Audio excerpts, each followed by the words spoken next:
नाज़रीन, कालेदम joint action committee के सरगना ईमान की इश्तियाल अंगेज़ और गुमराह कुन गुफ्तगू। आज़ाद कश्मीर के इलाके बलोच में सिक्योरिटी फोर्सेस पर हमले का एतराफ़ कर लिया। कहा कि हमने जो कुछ बलोच में किया यहाँ भी कर सकते हैं और करेंगे। हमारे मुतालिबात हमारी मर्जी के मुताबिक हल होंगे। माहिरीन के मुताबिक मुसल्लह जत्थों के जरिए दहशत गर्दी की धमकी इस मौके को तक़वियत देती है कि कालेदम जॉइंट एक्शन कमेटी भारतीय प्रॉक्सी के तौर पर अदम इस्तेहकाम पैदा करने की मज़मूम कोशिश कर रहा है। कालेदम जॉइंट एक्शन कमेटी के सरगना अमान के इश्तियाल अंगेज़ और गुमराह कुन गुफ्तगू आपने मुलाहिजा की। आज़ाद कश्मीर के इलाके बलोच में सिक्योरिटी फोर्सेस पर हमले का इतराफ़ कर लिया। कहा हमने जो कुछ बलोच में किया यहाँ भी कर सकते हैं और करेंगे। हमारे मुतालिबात हमारी मर्जी के मुताबिक हल होंगे। माहिरीन के मुताबिक मुसल्लह जत्थों के जरिए दहशत गर्दी की धमकी इस मौक़िफ़ को तक़वियत देती है कि कालेदम जॉइंट एक्शन कमेटी भारतीय प्रॉक्सी के तौर पर अदम इस्तेहकाम पैदा करने की मज़मूम कोशिश कर रही है। हमारे साथ इस पर मौजूद है अहमद रज़ा कादरी साहब, मेंबर आज़ाद कश्मीर असम्बली के। सर शुक्रिया आपके वक्त के लिए। अब ये बहुत ओपन हो चुका है और बहुत दीदा दलेरी से अपने जो नाजायज़ मुतालिबात हैं वो आगे रख रहे हैं और लोगों की ब्रेन वॉशिंग भी कर रहे हैं। अब इनको कंट्रोल करने के लिए, इस मामले को सॉर्ट करने के लिए आप क्या समझते हैं, क्या चीज़ें फ़ौरी हंगामी बुनियादों पर करनी चाहिए? देखिए, इन लोगों के साथ पहले 3 मरतबा रियायत की गई, इन लोगों को पहले 3 मरतबा हीरो बनने का मौका दिया गया और अब ये जो ज़बान इस्तेमाल कर रहे हैं, आपके ये वीडियो से ये बात बिल्कुल जो है वो सिग्निफिकेंट है कि ये किस किस्म की इनके अज़ाइम क्या हैं और इनका मोडस ऑपरेंडी क्या है, इनका तरीक़ाकार क्या है कि ये सरेआम ये जलसा आम में ये कह रहा है कि हमने बलोच में जो है वो सिक्योरिटी फोर्सेस को शहीद किया, उनको जख्मी किया, इनकारान को, और जो कुछ उन्होंने वहाँ पर लाशों की भी बेहरमती की है, शुहदा की। मैं ये समझता हूँ कि अब ये वक्त आ गया है कि इनके खिलाफ फैसला कुन कार्रवाई जो है वो लाजिम हो चुकी है, नागुज़ीर हो चुकी है। अगर मजीद इन लोगों को किसी किस्म का मौका दिया गया तो ये मुल्क में मजीद फितना और फसाद फैलाएंगे, ये इंस्टेबिलिटी लाएंगे। तो अब ये वक्त है कि इनके खिलाफ जो है वो मौसर कार्रवाई करके इस फितने का कलाकमा किया जाए। ठीक है अहमद रज़ा साहब, जैसे कि आपने कहा कि 3 मरतबा पहले भी इनको रियायत दी गई है और जो गुफ्तगू हमने मुलाहिजा की है उससे साफ उनका माइंडसेट नज़र आ रहा है कि अमन मुखालिफ माइंडसेट है। तो कानूनी तौर पर अब किस तरह से कार्रवाई की जाएगी इनके खिलाफ?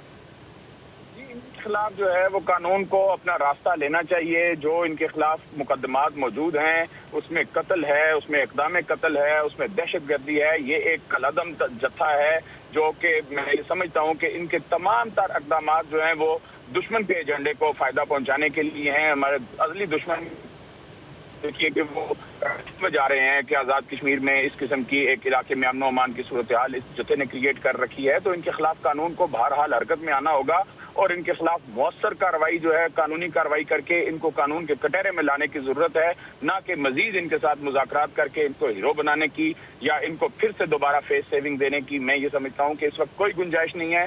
ये एक मुक्ति बानी 2 का किरदार अदा कर रही है और इन लोगों के खिलाफ जो है वो मौसर कार्रवाई की जानी वक्त की जरूरत है।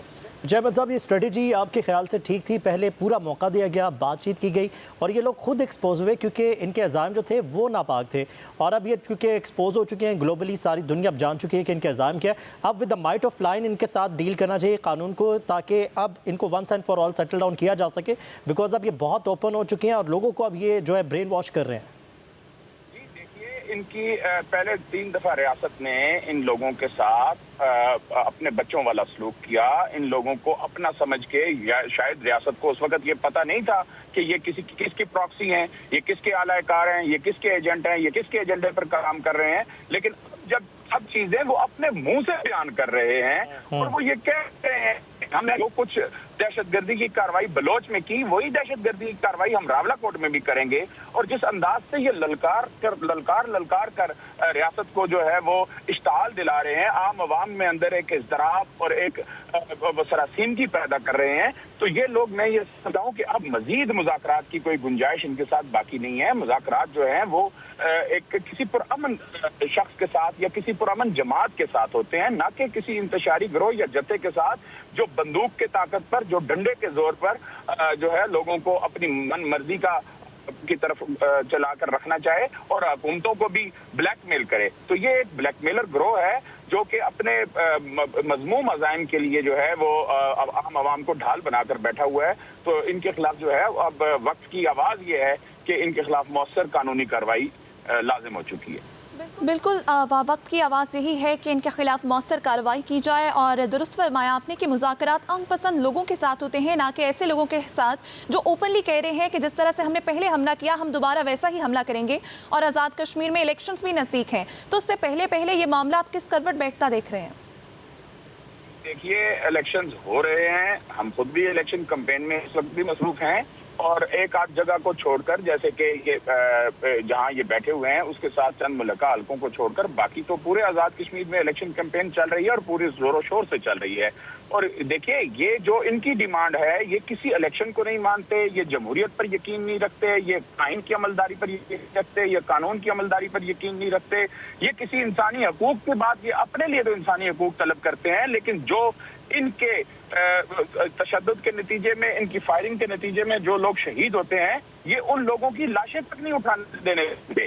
یہ اس قسم کا ایک درندوں کا گروہ ہے جس کو اگر اس وقت کنٹرول نہ کیا گیا، میں یہ سمجھتا ہوں کہ یہ جو خطہ ہے یہ عام آدمی کے لیے، یہ شریف آدمی کے لیے رہنے کی جگہ نہیں رہ جائے گی۔ یہ لوگ پوری طریقے سے اب ایکسپوز ہو چکے ہیں، یہ وقت کی آواز ہے کہ ان کے خلاف مؤثر کارروائی ہو۔